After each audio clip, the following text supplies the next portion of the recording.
Good morning. Welcome to my channel. My name is Shoshana and I am a guide to life. I help people understand themselves better and give guidance through the spiritual awakening. And this morning, I want to go over a few notes. I've been looking through my notebooks. A lot of times I get downloads and I just jot down a few sentences. So I just want to go over a few notes and give some points to ponder on various things that I found. So, there's so many ways to get to the same outcome and to clear the blockage away. So, as we go through the spiritual awakening, we come to a point where we realize something about ourselves or we find something in our shadows. And there's so when we find one of those little points, it has spread throughout our life in every single aspect. And because we are one point, this being, we are one point of of gravity. So we are like a portal. We are one point connected in time, space, matter, energy, connected to the ethers and to the physical world. There are so many different aspects to this existence that there are so many different ways to come at something. And when you find something within yourself that needs healing, that's the word that we put on it. But when we find something that is out of sync with the universe or out of sync with cause and effect, out of sync with nature, it is that one point has affected our lives in so many different ways. And so there's so many different ways to come at it and to clear that blockage out. Because when we have a point that is out of alignment, that means that we are out of alignment in that point in this realm, this dimension, this dimension, this dimension. Every single aspect of us in that one point is out of alignment. So when we find one of those points, we have to come at it. We come at it from so many different directions. Once we find one of those points, it will continue to surface again and again and again and again. Um, from this aspect, from that aspect, we find that all of a sudden we find the effect of it in our relationships. We find the effect of it in our workplace. We find the effect of it in our reactions to situations. We find the effect of it in how we do things. We start reaching backwards and we find that it has always been affecting our lives and that it has expanded different places in our lives and warped our sense of I, warped the way that we do things, the way that we see things. All of a sudden, we're finding our glass ceilings in that, beliefs about ourselves, beliefs about the world around us, beliefs about our place in the world, in comparison to that point, or in relevance to that point.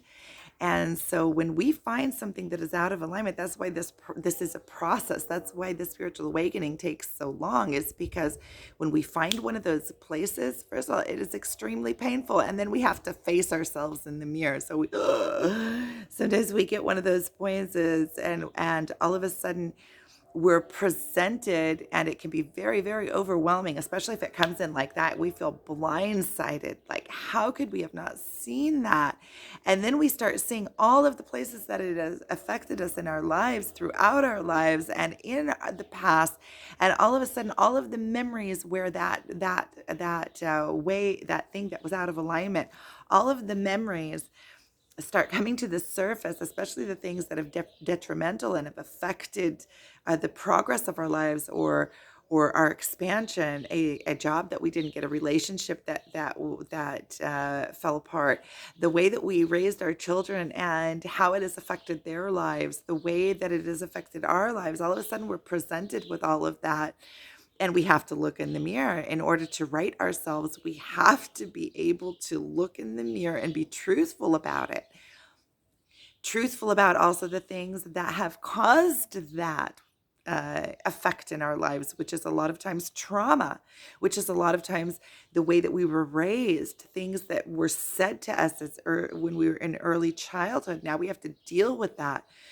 um, uh, the way that our parents have thought. Now we have forgiveness. We have to forgive. See, there's so many aspects when we find something that is out of sync.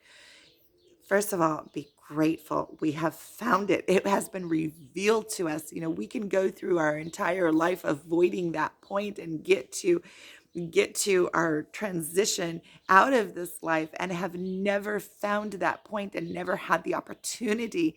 If we're afraid of that point, we're going to be fighting against. It's constantly creating that reaction. Something comes at us that's going to touch that point that is out of sync. We don't want to have to deal with everything that I just mentioned, all of the traumas and all of the pain, and facing ourselves and rewriting ourselves, because not only you have to face the past and face yourself and face that note, that point. There's so much work in it too, because you have to come at it from it's going to come at you. Not only do you have to come at it, but it's going to be coming at you. It's going to be coming at you like you're going, it's like you're face forward and it's coming straight at you. And you're going to have to be dealing with it. And not only do you have to, as long as you're avoiding it, you don't have to deal with it, right? You're hiding it in your shadows. That's the shadow work. And so as long as you're avoiding it, you don't have to deal with it. So we're afraid of feeling those emotions. We're afraid of facing those traumas. We're afraid of the truth because it's going to take so much work, and it's going to expand us into places that we don't know. So not only are we doing all the past work and all the trauma work and all of those changes, we're also going into a void, because all of a sudden you're going into the unknown, because this you do know. This is how you were raised. This is who you thought you were. So you're losing yourself blindly, going into the unknown, which is also fear, because fear always lies in the unknown, right? Because when you know something, you don't fear it. When you know something, you already know how to handle it. You might dislike it, but you don't fear it. There's not that, I can't handle this. What's going to be? I feel exposed. And a lot of times we're afraid of being exposing ourselves to ourselves.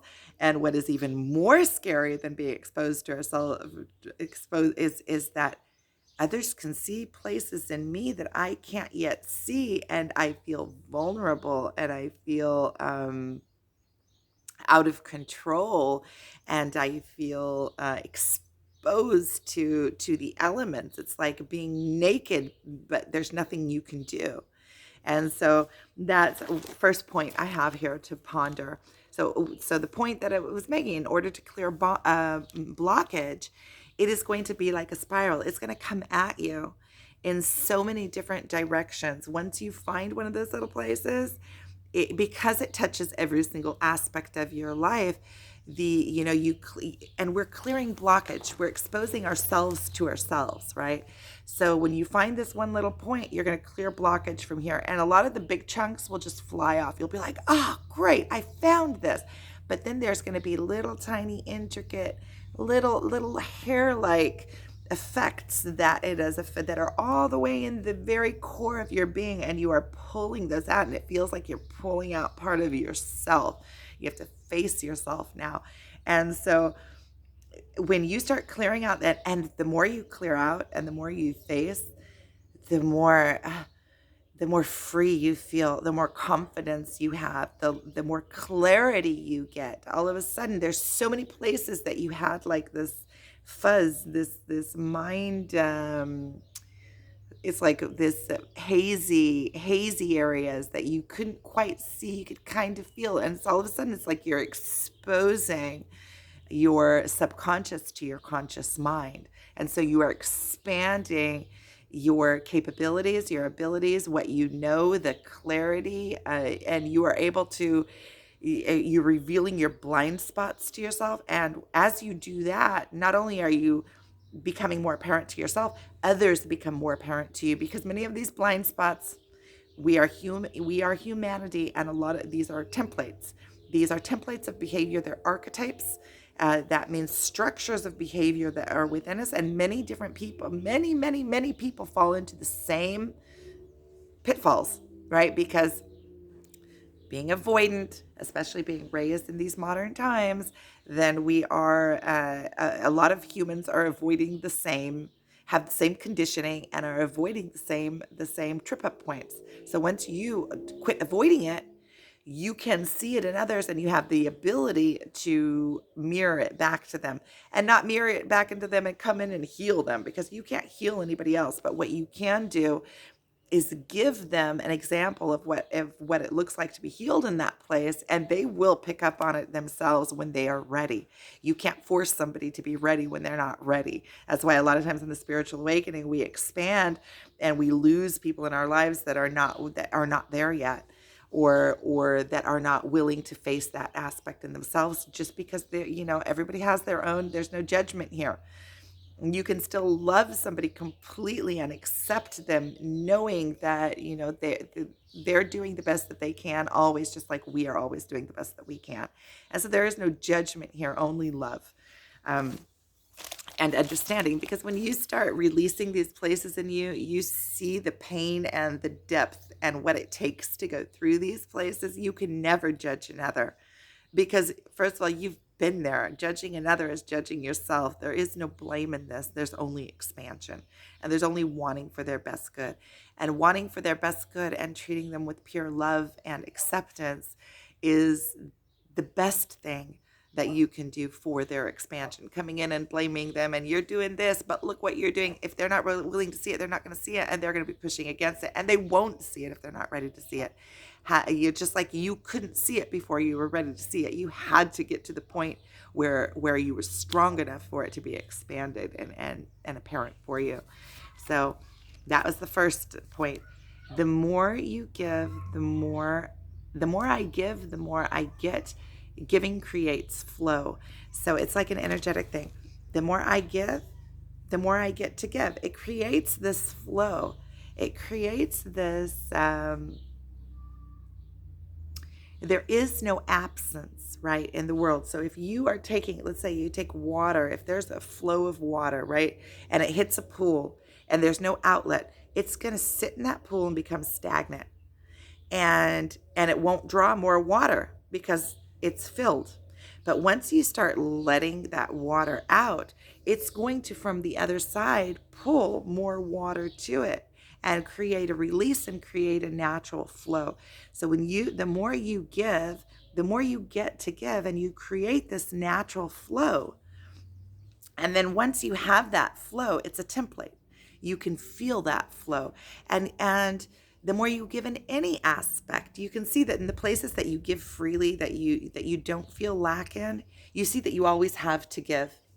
And so that can be in giving your gift. It's if you have knowledge that you can give, the more knowledge you give, the more knowledge you get to give. Because giving the knowledge, just in speaking these words, I'm creating and receiving the wisdom at the same time.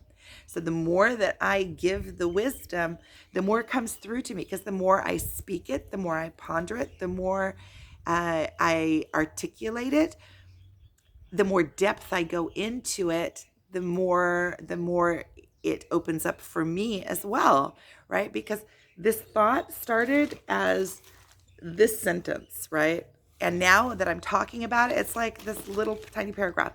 And when I start speaking it, I'm getting more and more and more and more. And you can see that that is a template. And so you can do that in every different aspect of your life. You can do that money-wise. The more you give, the more you get to give. I was talking to my girlfriend the other day. I went to Jerusalem, went to visit my girlfriend. I was telling her, it seems like in my house, there's always a flow of certain things, right? Clothes. I'm always getting bags of clothes, and I'm always giving clothes away. And it seems like in that aspect, it's just like it's plentiful.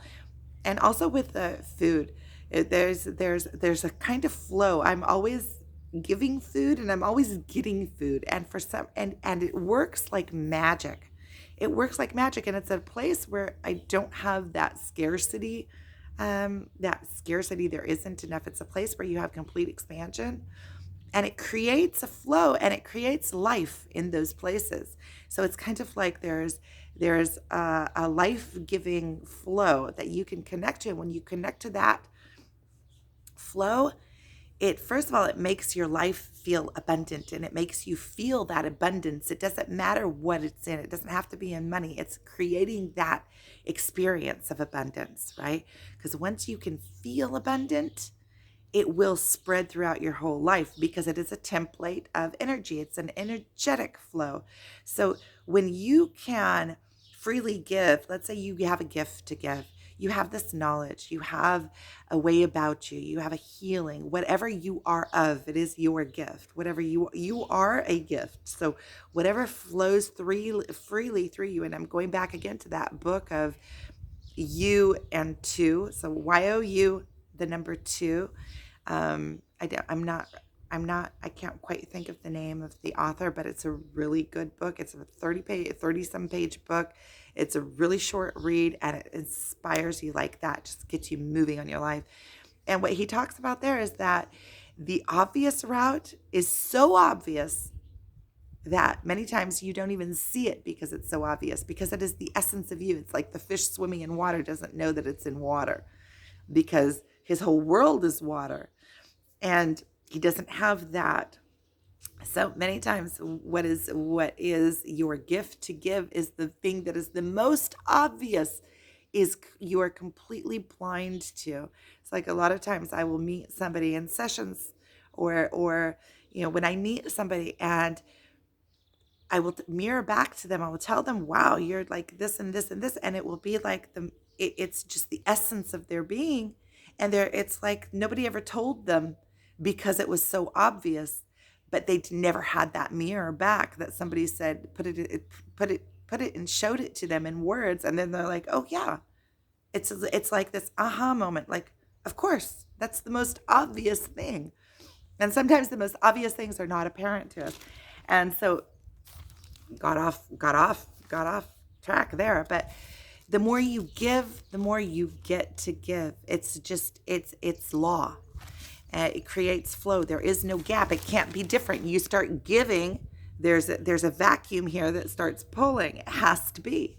That is the law of the universe. We can see it in the physical world. The next one.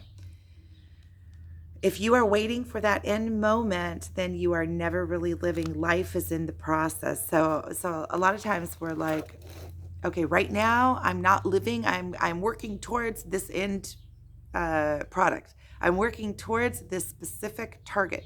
And the whole time you're working towards the target, you're always somewhere off in the future, right? So you're not enjoying the process. The process is like painful because once you get there, only then will you be happy. Only then will your life really begin. Only then will you be satisfied. Once you get to that objective. But if you've been through life for any amount of time, you will see, and you have achieved goals, you will see that many times when you get to that goal, it's satisfying. But once you get to that goal, now you're on to the next thing because that you have already achieved. So you get that, but that satisfaction is short-lived because, first of all, as you're going through the process, you're putting all of your self-worth, all of your being, all of your happiness is dependent on that outcome. So what you are now is just in the meantime. You're just like, in the meantime is when your life is happening. I know that there's a cliche there, but it's true. Your life is right now. This is the power in your life, and every single moment your life is happening for you, to you, through you, about you. It's always in this moment. This is the only moment in power that you have. In the future, your life isn't happening. That's just a projection that you are projecting onto the future. And a lot of times, all of your fears are also projected onto the future. Notice that your past is your experience. It's like your toolbox. It already happened. It doesn't have power in this moment unless you give it power. Sometimes there are things that you're working through that you've already have created a momentum on. It's like you've already pushed this ball down the hill. Now the ball's rolling down the hill. And so your life has created some kind of momentum in some kind of direction, but you always have power in that, and you can always shift that. That's why this is always a shift, right? It's like this big ship, and you turn the wheel. You can't turn it really fast because you'll lose balance and it'll all fall apart. You'll tip the ship, but you slowly start shifting it. You start looking, well, wait a minute, I was looking over here at this, and I can start looking over there, and slowly where you put your attention is where your life is going to go.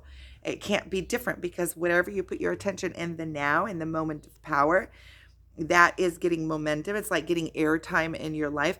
When your thoughts are in one thing, in the now, right now, then this is the only moment of power in your life. That means that right now, that is where your life force is. And the more you put your life force in that thing, the more this thing will fall away and will start losing its power. So you can always, with your focus, shift your life to where you want it to go. I can see this is already starting to get long. I thought I was just going to go along these points and go tick, tick, tick, tick, tick. And I see that there's a lot of expansion on each of them. And so life is in the process of, and your experiences are in the process. Have you ever noticed that the things that have affected your life the most, you could have never um, expected, or I know that there's a lot of times there's achievement. It's not absolute. Nothing is absolute, but a lot of the things that are very, very detrimental to your life, or things that are life changing, aha moments, are things that come to you out of the blue that you could have never planned for. The people that you meet that say a sentence that completely change your life, or an accident, or a by chance meeting, or you got up and you went out in the morning to do something and everything turned upside down and went a different way, and it all led you to this specific thing that completely changed your life that you could have never imagined or never planned for. So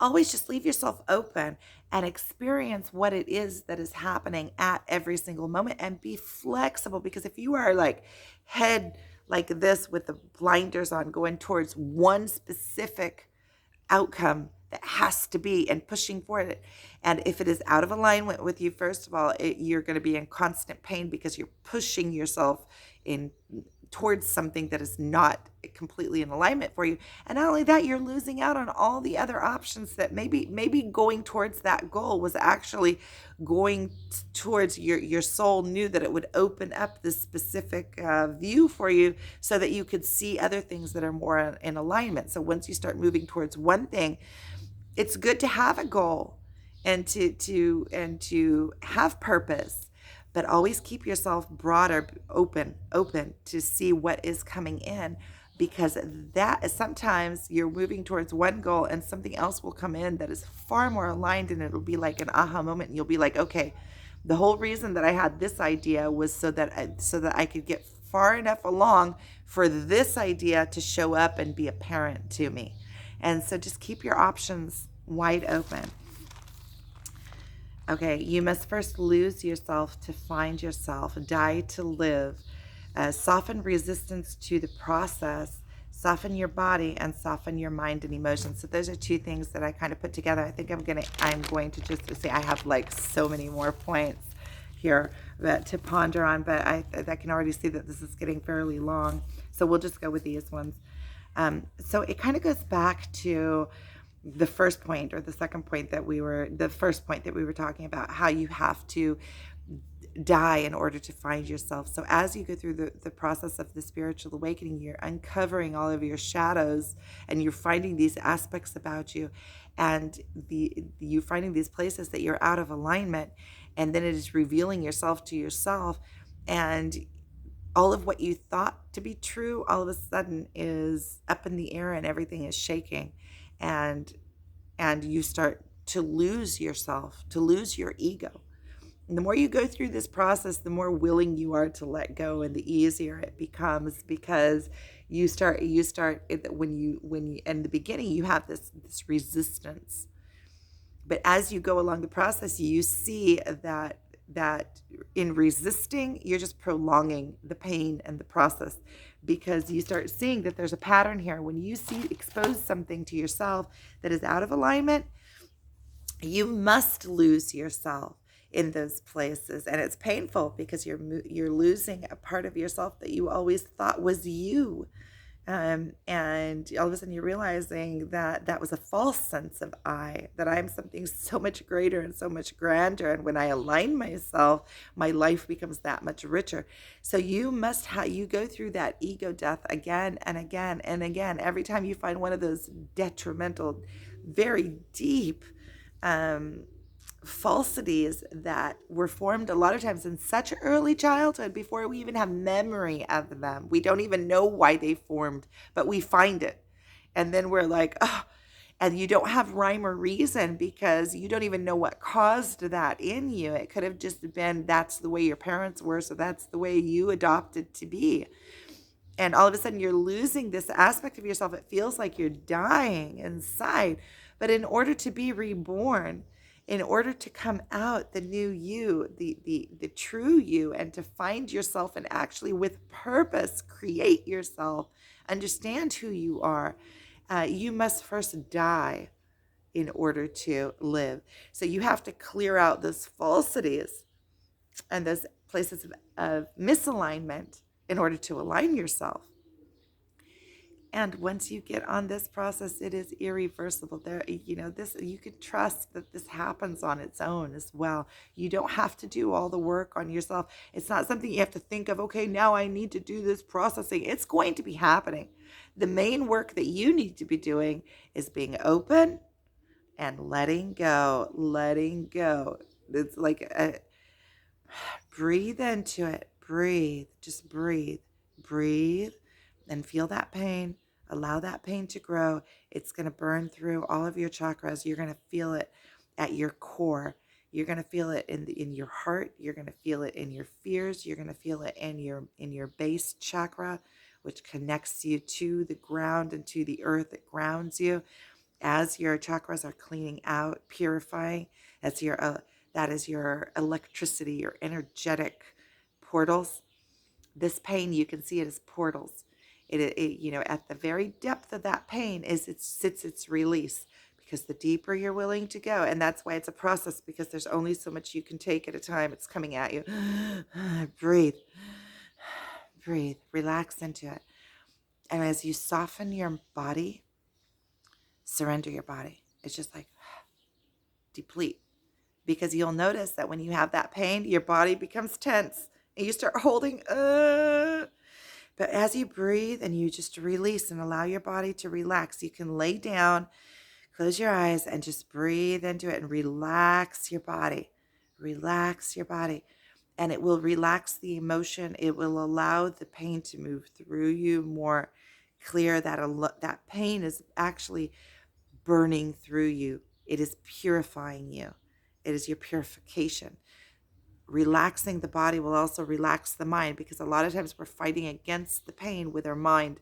We're making excuses. No, but it's like this. No, but poor me. You get into that. Your mind is like running and trying to make sense of it. But a lot of times there is no sense to be made. It's simply release and surrender, release and surrender again and again and again. Just breathe into it, relax into it. Allow it to flow through you. Just relax into it. And so I am sending you guys so much love. If you would like a session with me one-on-one, where we can kind of look at what you're going through and get some perspective and understanding and some relief, and just knowing that somebody knows exactly where you're at and what you're going through and can go to those depths with you, then my contact information is below. Sending you so much love. Thank you for being here with me.